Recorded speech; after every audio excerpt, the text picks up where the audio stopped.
Now notice that she gives wine to the nations. Revelation 17 and verse 2. With whom the kings of the earth committed fornication, and the inhabitants of the earth were made drunk with the wine of her fornication.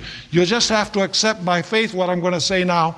The wine represents her false teachings in contradiction to the first angel's message.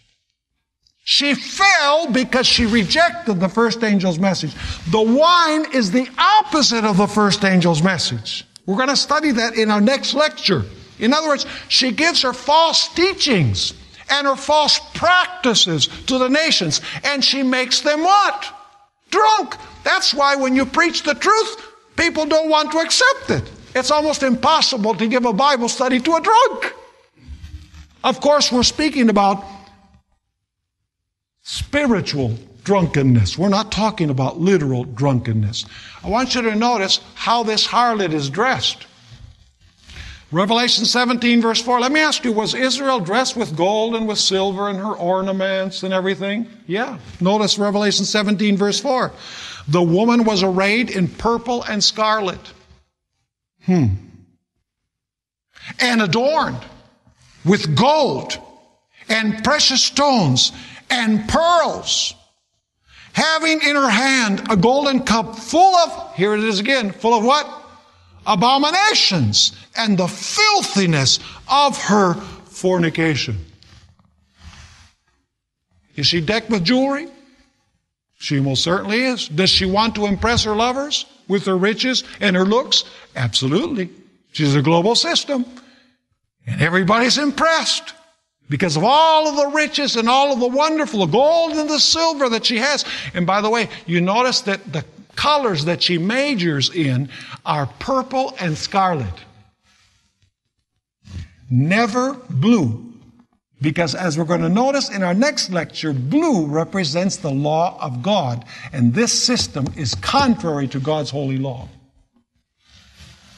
Now, I want you to notice also that this woman is an assassin.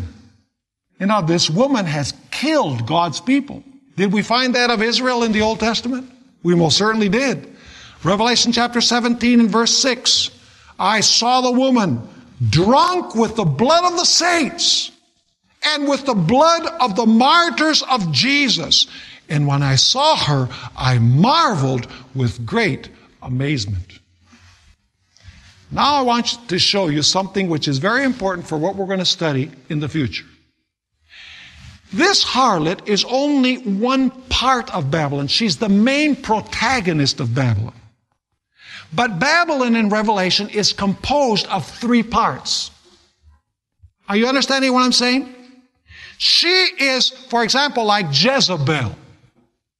You know, Jezebel was the key figure. She manipulated everything, and her false prophets did what she said, and the king, King Ahab, did what she said. But she was the main power behind the king and behind the false prophets.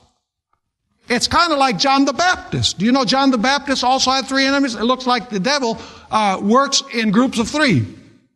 Because with John the Baptist, was there a king that was involved? Yes. Was there a mother that was involved? Yes. Was there a daughter who was involved?